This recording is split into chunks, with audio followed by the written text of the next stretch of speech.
Good evening, good evening, good evening. Apologies for joining 9 minutes late.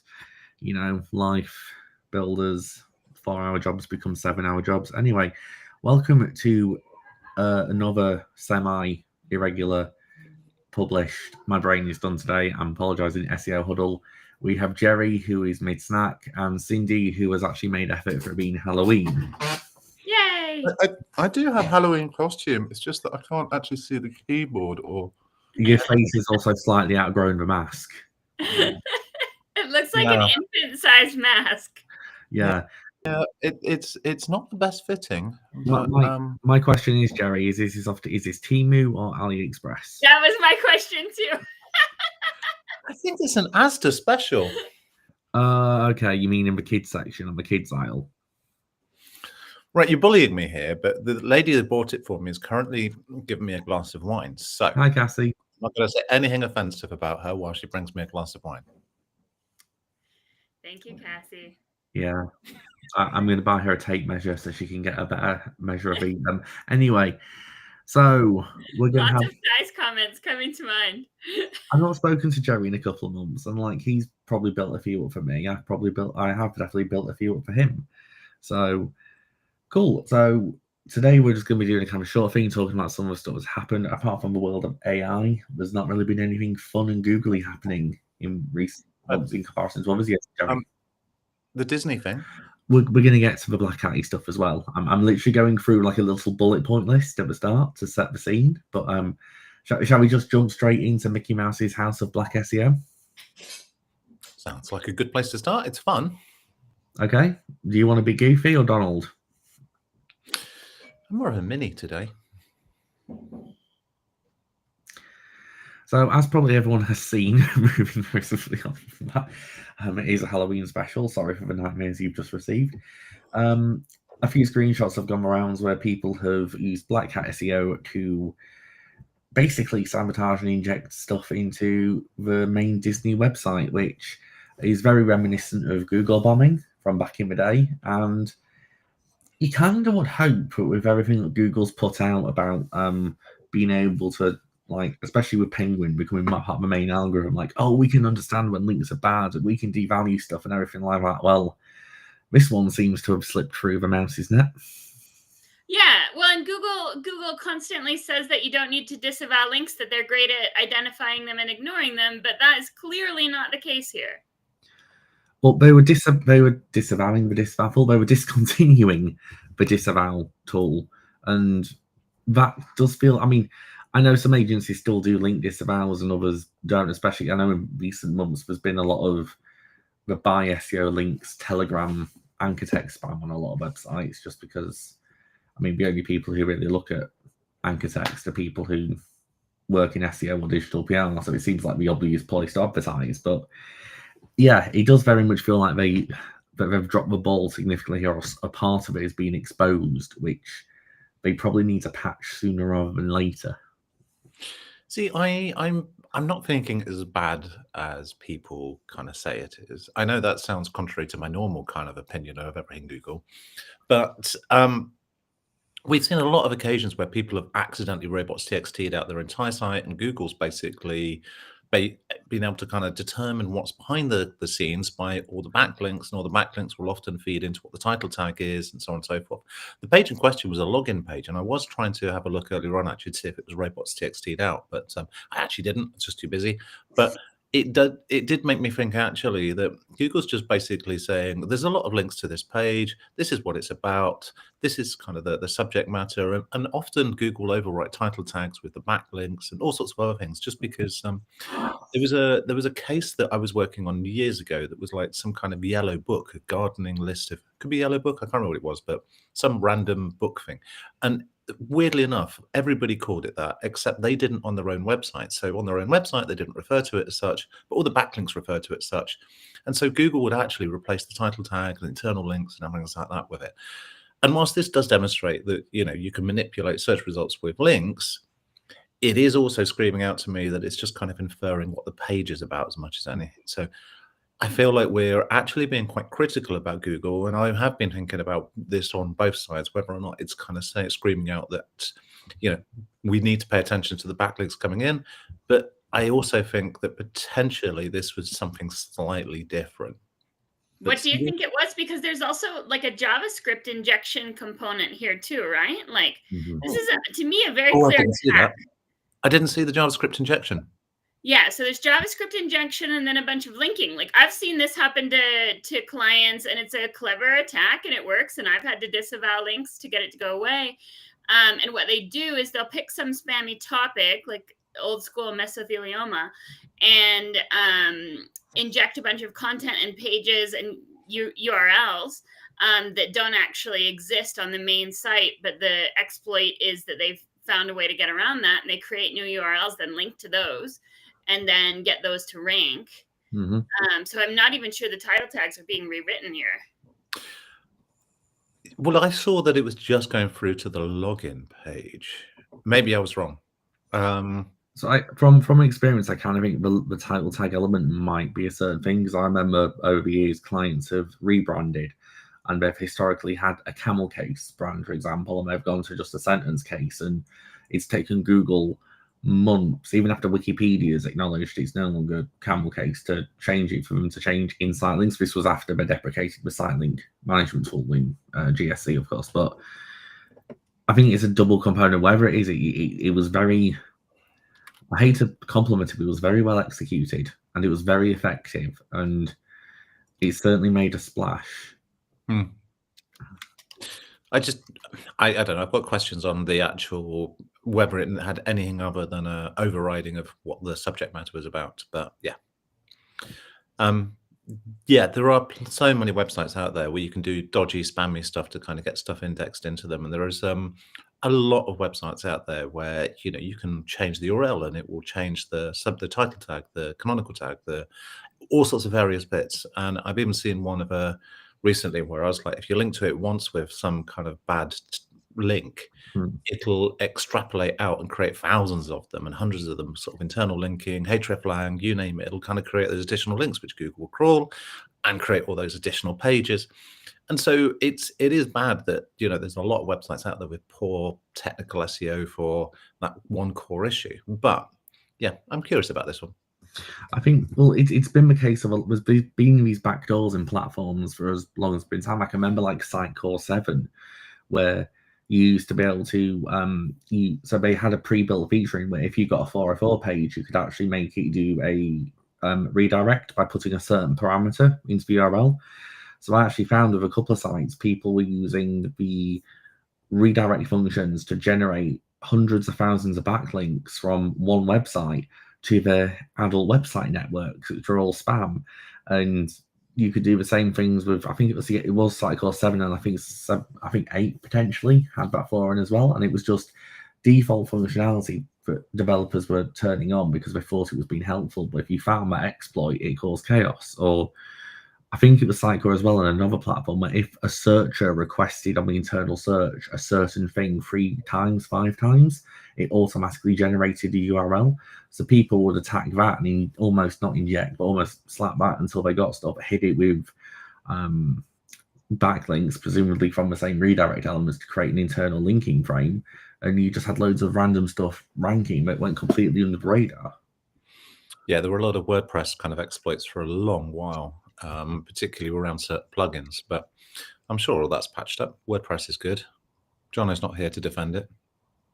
What I'm noticing, just looking at some of the screenshots that have been shared on the Disney staff, and this is just maybe a helpful reminder, is that a lot of it looks like links, or maybe some of the other stuff that was going on was happening on a movies subdomain.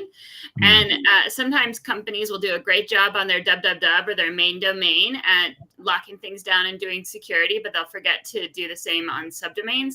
And for instance, I've had a router subdomain that we were using on one site for a lot of things. It was a Cloudflare router situation, but it would render any URL that was requested on our router subdomain, and people used it as a link selling asset. So they would like launder links with anchor text that populated through the link on our router subdomain, and that had to What do you do if you can't disavow those? Like, obviously we shut the router subdomain down and didn't render any of those links anymore, but still, like, we had the history of the links and anchor text pointing to those links on our router subdomain. Like, brutal.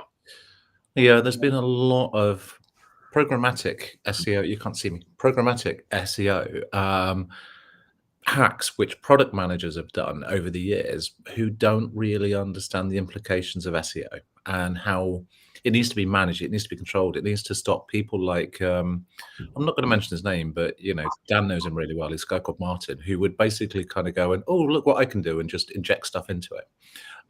There's a lot of people out there who have the skills and knowledge to understand enough about these things to kind of go, hey, I can do something fun here. And those people are divided into the people that will take advantage of it and exploit it for black hat purposes, and the other lot of us, which will just kind of go, oh, I can do something stupid here. There was a lot of cases on getting your name ranked on different websites that was fun for a while. Basically, you could just kind of like point a load of links to a particular website, and you could rank your own name across them for like product categories by a Dan Taylor here on Argos or eBay or something like that. And you know, it's a bit of fun, but not too much damage unless you know how to then kind of inject some links into it and do some other stuff. Well, that's the thing. Like, it was what, 7, 8 years ago. There was the programmatic thing came about because people realized it was working for Zapier and works on it. But I don't think people realized is that was Zapier's product. It wasn't programmatic pages. It was literally, we connect these apps together. So here is an actual product page. If people are searching for connect X to Y, it made sense. And okay, it worked for a bit of time, as we've seen in like the AI heists, for example. You get that freshness boost at the start. People can't see me, see off camera. You get that freshness boost at the start. When the quality threshold isn't there, you get the no user signals, the link injection wears off, and you flop. But by that time, people had moved on from those roles and they'd done it somewhere else, and people were seeing this immediate success. And whenever it fell, it always correlated with a Google update or something like that. So you can never point the finger directly at the programmatic. And now we're seeing it with LLMs and what's there. And this kind of goes on to even like the browsers we want to talk about and the LLM poisoning, but the programmatic elements of creating enough documents to fall in. Will Reynolds covered this at Brighton SEO San Diego quite well, and he showed how there's a couple of SEO agencies globally who they've spun up the best SEO agency London, best SEO agency Norwich. I'm trying to think of some American examples, Sydney, but my American geography is not strong enough for this. Texas. Texas. So they've got best SEO agency Austin, best SEO agency Fort Worth, best SEO agency. So here's one I do know. One client I used to work with had a landing page programmatically made by their previous agency for the service they offered. Guerrero, Texas. Now, I highlighted and looked on a map. Guerrero, Texas has exactly 3 houses in it, one of which is a gas station, and it has a population of 5, and it's all the same family. So, considering their market is what was basically teens, I'm like, well, your market here is basically just about to grow out of your product. So, it's like a fool's gold fallacy of they've done it well, so we can do it well. Interesting side note on the LLM stuff. Did you guys happen to see the tweet that got responded to a lot about LLM optimization and creating like secret pages that weren't customer facing, but were crawlable by the LLMs, and like that got a lot of pushback. But it makes an interesting larger point, which is there's probably a lot of creativity happening right now on the darker side of SEO and LLM optimization / hacking / black hat stuff. That we need to be prepared to talk to clients about if it happens against us, or if it happens, if we can't figure out why we're losing, and it's like, oh, well, maybe we are blocked from seeing these pages, but the LLM is not. Well, it's also scalability, because I think the rise in the black hat stuff at the moment is that AI is still shining. There's so much uncertainty. There's no established practice. We haven't got 5, 10, 20 years of back history, and Google is there and data to point at, because so much of it is black box and people want to see results now. Things that will work now are just going to get spanked hard for as long as they kind of do work. No, Jerry. And we're gonna, yeah, like you said, we're gonna have to deal with not only the consequences of having to have those conversations, but also the consequences of fixing this down the line. Yeah. And inevitably, it stops working, and Yeah. it's no longer building it up sustainably from the ground up. It's we need to take down the annex first and then rebuild it. And people don't want to pay for you to take it down; they want you to pay for it to look nice again. Yeah. I mean, Yeah. It'll be whack-a-mole. Yeah, I mean, we're all, as SEOs, we're all kind of not guilty. That's not the right word for it, but we're all kind of You're like, guilty, Jerry. You're guilty. to learn how Google worked, we learned how to not break it, but we learned, that if we pointed thousands of links at something, it would rank for that term, the key, the anchor text, and all sorts of other things. Now we're learning basically how to manipulate LLMs in exactly the same way. What works, and it's bad that we're all kind of producing listicles. We're all mass producing all sorts of kind of interesting stuff that historically would have been bad for SEO, or not bad for SEO, but it would have been something which would have felt uncomfortable. But we know that it's manipulating LLMs at the moment. And whilst, Dan and Cindy are ethically, good, they aren't sort of taking advantage of these things. There are going to be a lot of people out there who are literally experimenting and going, hey, look what I've done. Oh, wow, what happens when and things like that. Exactly what we do, but we're going to be using it for the power of good. I mean, you've literally called the person in Devil Horns ethical, which kind of makes me feel you're watching. Was it Bedazzled with Brendan Fraser, late 90s, early 2000s? I know what you mean. Yeah, but it's not Bedazzled. Is it not? No, it's the other one. I know the one you mean. Carry on. Anyway, I can't think of what it is. I've only thought of the other version of Bedazzled, which is not. So, kind of staying on the spamminess then, a paper came out around LLM poisoning, and this is kind of what we've already naturally started discussing and kind of talking about. Jerry, I'm not going to ask you because I kind of can guess the answer, but Cindy, I see you've looked at the paper and read on it. Well, I've looked at it. I haven't gone deep on it, like, because it's so to me, like, LLM poisoning is obvious, like, and it feels like it's already happening. It's already actively happening, whether intentional or unintentional. Like, calling it poisoning seems like it's intentional, but I think that there's a lot of unintentional poisoning happening just from excesses of low quality or mid quality or inaccurate data, or just noise, right? Yeah. Well, what do you mean? Oh, by the way, I was wrong. Dan was right, which is something I will probably never, ever say again for the rest of my life.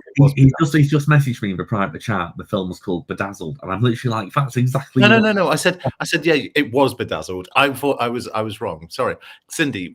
Tell us what you mean by the kind of the poisoning. I mean, one of the things I would say is that LLMs are seeing so much. It's amazing how often when you come across a client site, they've got a help site which is 8 years out of date. No user ever finds it. It's not discoverable almost on Google, but for some reason it's there. And then, the LLMs are discovering ridiculously out of date content. Is that what you mean, Cindy, or something else? Yeah, I mean, out of date content, inaccurate content, overly partisan or kind of skewed data, where it's kind of like the LLM may start with a baseline assumption of, like, if all data is of equal quality, or all data should be considered, and that might not be true. Like, lies should maybe not be considered.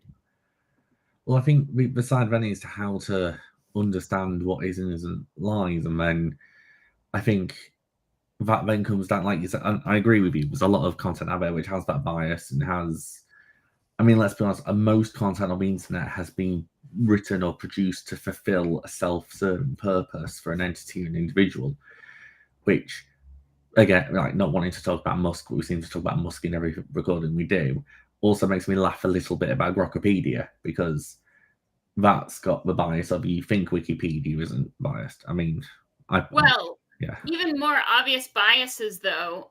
For instance, I mean, poisoning is just bias, and it can be accidental or intentional. But if you look at, like, the earlier days, like probably 2 years ago, 1.5 years ago, of Midjourney, and you asked it to create a picture of a woman, the woman was always, like, very beautiful with big boobs and long flowing hair, right? Women were one thing. And you asked it, if you asked ChatGPT, I'm a woman in my, 20s, what jobs should I apply for in healthcare? And it would say nurse. And you would say, I'm a man in my 20s, what job should I apply for in healthcare? And it was like doctor, dentist. So that's poisoning as well. But it's just bad assumptions and data. The other side to that as well is not just the poisoning side from that, it's the fact that you had people starting to rely on those biased or even horrendously biased LLMs in the early days to produce content. So you then had them producing content and publishing on the internet which had these inaccuracies and biases. So then when the LLMs have gone back, got more data in, refreshed the training models, they're training on their own, they're dog fooding from a very, very early stage. Yeah, absolutely. And I think it'll get worse. I mean, they've talked about Grok already having its own brain rot, like it's reprocessing its own stuff and getting worse. I mean, the scary part is how much was trained on Reddit, which is famously, not politically biased and not politically, it's a lovely place whenever you spend a bit of time in Reddit. It's everybody's friendly and everybody's nice. Everybody's honest because everybody I think I agree. Parts of Reddit can be horrendous, but if you want a place with the most, like you said, unbiased, unfiltered reviews on anything, you need somewhere on the internet which is being completely anonymous for a point. And that anonymity provides they may not be appropriate opinions in some cases, but they're at least not self-serving. I think that used to be true before Google started prioritizing Reddit as highly as they do, and now they are very biased. Oh, it's SEOs. We ruin everything. Yeah, we do ruin many things. I haven't touched Reddit.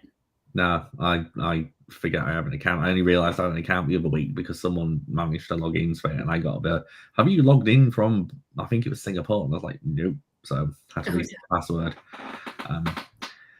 I love my Reddit, but I use it for gaming information and all sorts of other stuff if only I had time. I don't really use it for SEO. I am in the SEO subreddits, and the amount of times that I've kind of read through it, kind of going, this is interesting. There's 10 people trying to sell links to solve a problem, and there's 10 people trying to say they're in the wrong, and no one ever is kind of independent. It isn't kind of very good at the moment, but yeah. That is quite self-interested though, what you said. So I think it depends on what kind of a subreddit you're in, Dan, whether or not it's self-interested posting. I don't go to many subreddits. I mainly only ever interact with Reddit if it is seemingly the only answer to my question, or similar to Jerry, I can't find a thing on Skyrim or something, so I've only started playing that after 9 years. I'll go there, but I don't actively post and I don't actively use it for optimization, although that may change. Like I do see the value. It continues to have value at influencing LLMs. I actually genuinely had a call this morning with a consultancy client, and they were basically asking me the same thing. And I was like, I actually don't know how to advise you to go in and post about your own product without sounding exactly that. Like you will get ripped apart if you go in and say, hey, my sausages are the best sausages. You should come and eat my sausages. It's really, how can I phrase this? It's a good thing because it stops that kind of side of it. People will basically rip you apart. I think the only times that it's kind of valid is if you're an independent games creator or you're an independent something which kind of fits in with the model. And as long as you kind of get how the community works, it's not too bad. But for most of my clients, I would struggle with them going onto it to do anything constructive without them being literally ripped apart. But then isn't the argument there, and the kind of element of like, okay, great, you want to optimize for Reddit, you want to optimize for Trustpilot, you want to get this. How about you actually do a really good product and do something which, but actually it then comes down to that thing of building, I know, like, as I've said for ages, building the brand, building it, but, and then actually having that kind of gauntlet to actually be kind of going, oh, please leave us a review, please do this, please do that, and creating people who want to talk about your product. And you can't seek out those people because they're called influencers and they charge you money to talk about your product online. But if you're hitting a wide enough audience, and also the other side of this as well is your target demographic and your target audience also has to be that way inclined.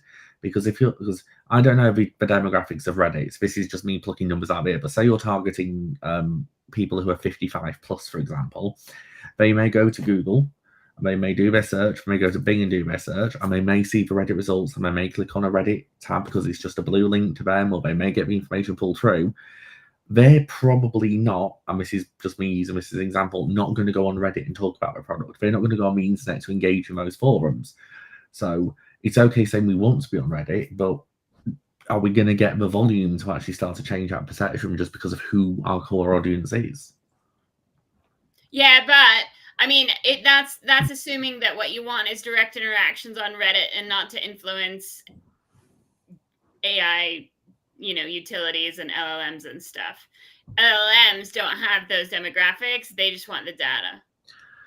Oh, no, I'm just more saying about getting it naturally onto Reddit and using the natural approach, because that demographic probably won't be posting on there. But yeah, they don't care about, LLMs don't care about, as I found out putting together my deck for international search limits, speaking to a couple of the providers of the training data to be LLMs care about very little, from what I found.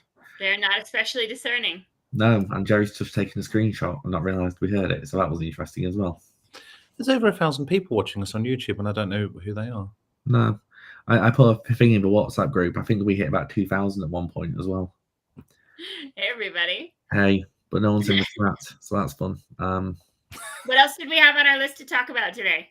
We were going to finally, just because it's only a short one, touch on the two new Chromium-based browsers which have sprung, Atlas and Comet, and probably speculate to whether or not they're going to they're not going to dethrone Chrome, but to how they're going to actually work.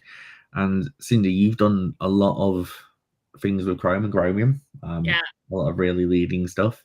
Yeah. I think if you are scared of the stuff that I've said about what data is being mined out of Chrome and Chromium from your searches and your logged in behavior and potentially Gmail and everything else, then you should definitely also be very, very scared, possibly more scared about any browser created by an LLM. All they want is to mine data to learn about you, so that they can use it to optimize your experience, but also they're learning everything that you do every moment. I mean, it just came out yesterday that like ChatGPT already keeps verbatim logs of every prompt and response you've typed in forever, not just like vague topical things. Like they just keep all the records. And it took less than 48 hours for the first hack to happen on Atlas, right? Yeah. And the hack was bad because everyone should know what the hack did. Was it ejected like background code into your ChatGPT agent that stays there forever and informs the agent to take the hack on regardless of what browser that it's in. So if you start in Atlas, but then you're like, oh, this doesn't feel safe, or this is annoying, I don't like it, I'll go back to using ChatGPT on the web or in the web client or whatever. Mm-hmm. You've already still been hacked and it's carrying across. You don't shut it down when you stop. It's very insidious. Yeah, so just for everyone's benefit, the hack with Atlas, just to add in the details also to get this into the transcript for YouTube, that apparently through Omnibox, which is the search and prompt bar, by pasting a specially crafted link into said Omnibox, attackers can trick Atlas into treating the entire input as a trusted user prompt instead of a URL. That bypasses main safety checks and allows injected instructions to be run with elevated trust, which probably will be null and void when ChatGPT starts allowing adult prompts anyway, because that's going to lift a lot of guardrails. And I think someone posted on, so I've got mixed thoughts about that. I think someone on LinkedIn posted about how like a year and a half ago, AI was talking about, and ChatGPT was talking about how we can potentially cure diseases and fix world hunger and solve global warming. But then you also look at this and you kind of go, yeah, to do that kind of stuff, you need a lot of money. And they've probably identified that's a market willing to spend money. So short term, yes, you need to let people be weird with Atlas and ChatGPT and stuff. But long term, it keeps the lights on. I think it's always, for a lot of us, the question of ethics versus revenue. And for every client that we've ever had, it's almost like, how do we balance everything? The Yeah, I get it completely. But I mean, I've started using Comet Browser myself quite a bit, Mhm. and if they kind of look at what I'm using it for, they're going to be really confused about who I am, because a lot of the times for client sites, so a lot of the time it's like a handbag site or a travel site or something. So I don't have a What about the client sites? Exactly. So the point is that as an SEO guy doing some weird stuff, I will probably be using it very differently to how a normal person does.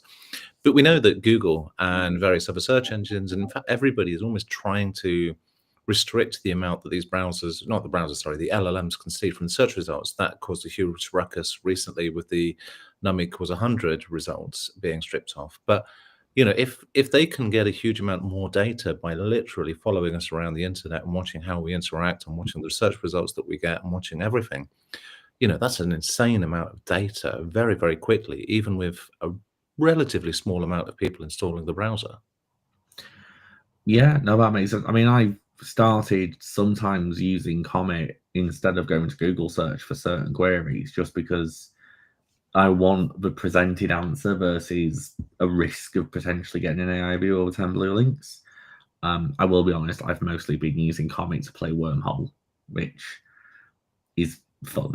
Don't know if have you played Wormhole, Jerry? No, I don't think I It's have. lots. Is this a safe for work conversation? It is. It's basically space golf. Oh, okay. And you fire a comet at a black hole, and the idea is to get the comet into said black hole, and there's fewer comet trajectories. I don't know what you call it. It's not a shot, is it? You're not hitting it with a club. But there's planets in the way. Some have inward gravity and some have anti-gravity, and it's a minefield which will go, I'll play one game and 20 minutes later you've still not got past level 2. And But you're you have using to let's instead of games, let's talk Yeah. about we can pivot off of the trajectories, because let's think about the trajectory of where these LLM browsers are going to go. What they want to be able to do is the agentified behavior, like finding you the cheapest flight to blah blah blah and booking it all on their own, right? The problem with that is that means you've already handed over access and permissions to use your credit cards. Like, I feel like this is such a minefield, because they're literally acting as your agent, acting as a representative of you. And so if you book a flight through your agent and it gets you to the wrong place and you have to ask for a refund, is it your fault? Can you blame your agent? Like, where does the legal responsibility for having your agent do something happen? If you instruct your agent to do something illegal on the weird side of the internet, like, is that you or is that your agent? Are you liable? Like, there's so much to hash out here, beyond the privacy implications and the hacking risks. Like, I don't feel comfortable with any of it, frankly. The liability side of it is interesting. Is again, like, I've had a couple of conversations with e-commerce retailers around this about sizes and availability, and their concerns have been like, they see now like Google will pull through incorrect information because it's making assumptions in Gemini or AI overviews, and even on their stores, it's pulling through incorrect information based on what people have written in reviews, which isn't true. So they're like, well, if someone orders something in for sale, which is non-refundable, non-returnable, and it's the wrong size, and Google's the LLM in the ACP is providing the wrong information, what is the liability? Yeah, I mean, case in point, recently I used Gemini because I'm going up to York to see Jono, and I thought, you know what, we'll go for a Negroni on the Saturday evening. Find me a bar which will do a nice Negroni. And Gemini said, I'll reach out to Google Maps. Google Maps came back and said, this is the best place for a Negroni on a Saturday night. And I kind of looked at it, and the place had been closed for 18 months, permanently closed. So, if I'd asked it to then book somewhere, and then, this is a bad example because I'm not going to get too stressed if the bar I go to is closed. But if I'd asked it to book a hotel, or I'd asked it to do something else, and it had just got core details wrong about it, because it might be not friendly towards couples. It might be something which is overly friendly towards couples. It might be something where I'm sitting there kind of going, what is it that something might not be compatible with my requirements, and it just didn't kind of think to check that, whereas you would have checked it going through the flow. This happened to Fabrice Cannell at SMX Munich 2 years ago. Bing had just come out with one of its first iterations of their AI tools, and he had used it to book his flights, and it booked them wrong. And so he was either late for his speech, or something had to be rescheduled, or he had to rebook it. But anyway, this happens. It does get details wrong. I love the fact that I was really happy by the fact I could take a photograph of a wedding invite and ask Gemini to check all the details and find me a hotel and find, recommend taxis. It did everything perfectly for the wrong month. And I went through kind of going, where did it find the wrong month wrong? And it just said like RSVP by this date or something. And so I think somehow it got something slightly confused. Even though it made complete sense to everybody looking at it, the Gemini had just got this one fact confused. And if I'd just kind of gone, yep, done, rely on it. And I'm a dyslexic idiot, for want of a better word. The amount of times where I've booked hotels for the wrong kind of dates and done all sorts of things like that, because I've kind of been trying to rush things, trying to do one thing after another thing after another thing. I get that it's going to make mistakes, but it is making serious mistakes right now. And as you say, basically, if I say, right, here's a wedding invite, book me a hotel for it, and it books me the wrong month, books me the wrong flight, books me the wrong details, it sends me to Austria instead of Australia. I don't know, basically, whatever it will do, based on a mild misinterpretation, it could be quite serious. I mean, two things about Jerry. One, don't be so hard on yourself. I don't think you're dyslexic. Second one is, there's always that information issue happening. I mean, I think the input side of it, so Google Maps, for example, you said, well, like with the closed bar, a lot of searches I'm doing at the moment is throwing up places that are closed. And I think at the moment, Google has a serious issue with that in the map system. And that's just causing data. That's just, yeah, the whole system doesn't feel like it's as refined potentially and connected as it needs to be. And they're kind of putting broken inputs into something, hoping that the end output, only the smallest minority is broken, that they can still have a good product at the end of it. Do you have anything else, Cindy, from the other place? I know you know Chrome better than both Jerry and I combined. Apart from the security fears, is there anything else from your initial observations you'd like to share? I have zero observations because I haven't used them. I've only read about them because I'm not going to put them on my machines. Oh, honestly. So you want me to send you my affiliate link for whichever ones? Which one's paying everybody $10 to refer a friend? $10. Sorry? One of them's paying you. Yeah. Basically, you send it to a mate and they'll give you 10 quid. Jerry will do anything for 10 quid. You're not put that on the internet. When LLMs are then going to scrape this video and suddenly it's like, we'll do anything for a tenner. It's so concerning to me, like that. So many people, like, no, I was just joking, but so many people will download software for $10, and why, like, it's a hack. You're downloading spyware and encouraging your friends to do it. Yeah, and there's already some really basic stuff, like people putting in prompts into Google Docs and stuff. That's the really basic stuff. And as Cindy, as you've said, there's some really dangerous advanced stuff which people are able to do. And I did something stupid where I asked Google to always remember I'm an SEO expert based where I live, and do some other stuff to kind of make sure it always remembered certain things about me. Now, every time I say, hey, can you recommend a coffee bar? It's like, as an SEO expert, you will appreciate a good coffee bar. It's like, no, yeah. I did that. I had to wipe my ChatGPT thing completely. I wanted to do one of it. And things where you say like, get ChatGPT to create a business plan, everything like that. I was just bored. I thought, right, I'm going to actually see what it comes back with and how good this is. So I made up this business name. And then like 6 months later, it kind of came back and said, oh, I think this would affect this. And I'm like, it was 6 months ago I did this. Why have you remembered this? No, go away. Stop it. But yeah, it's... I feel like we're all being forced to drink an unfinished drink at the moment. And we've not yet worked out the consequences. Yeah, I mean, I love it, basically. The fact that everything's changing fast, the fact that things are dynamic. It's interesting for us. I mean, a couple of months back, it was LLMs are going to take our jobs. Now it's LLMs are going to keep us busy because no one else is trying to figure out how to stop the problems, create the problems, manage the problems. The black hat stuff that's going on. We're the guys, I say black hat, the grey hat stuff that's going on, that we know how to kind of go, okay, this is because of this. And, we can not necessarily fix it, but we can explain why. We call it black hat, but 20, 25 years ago, that was what we were doing to test the boundaries. All that's happening now is boundary testing. But I mean, the black hat SEO of 2005, that would probably be considered, I don't know, black hat phone bookery of creating loads of companies with the same name, AA of something back in the phone book days or something like that. And it's the same mechanism. It's boundary testing, it's learning, it's experimenting, it's break. If we're not testing it, we're not really going to be able to do our jobs. I mean, we read black hat forums because we want to know why things are going wrong for clients, for potential problems and stuff, because our clients get affected by it. We need to understand the black hat side of it to be able to do a white hat. I sort of putting on black hats and white hats, but you know what I mean? We need to kind of understand everything. It's like, I read something somewhere which was talking about what's it called? InfoSec security advisors.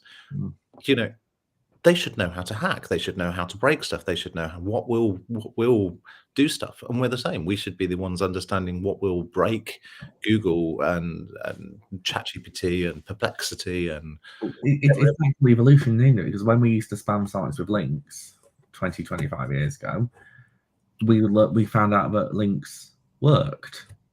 And then obviously Google tried to do measures to prevent it and stuff, but finding out links worked meant we eventually, 25 years later, evolved into digital PR and different ways of looking at certain things. And it's all manipulation of trying to manipulate things, but we're at that early stage. But we should, I think we're looking at it, most of us just looking at it from a lens of, we should know better. It's like, well, this is a different playing field altogether now. And you have to go back to zero.